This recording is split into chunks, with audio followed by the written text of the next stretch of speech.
أعوذ بالله من الشيطان الرجيم. بسم الله الرحمن الرحيم. لا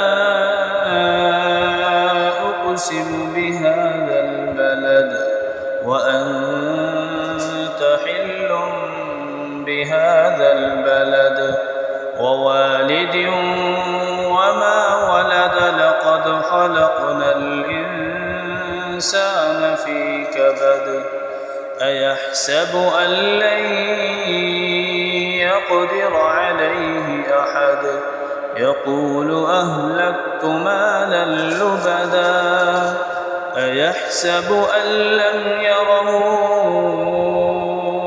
أحد ألم نجعل له عينين ولسانا وشفتين وهديناه النجدين فلاقتحم العقبة وما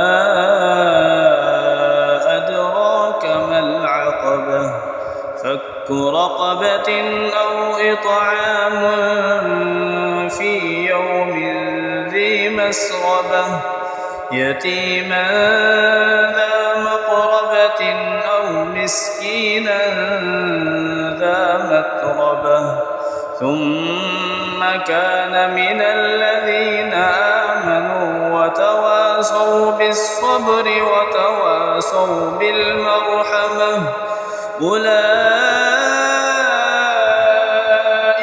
أصحاب الميمنة والذين كفروا بآياتنا هم أصحاب المشأمة عليهم نار مؤصدة.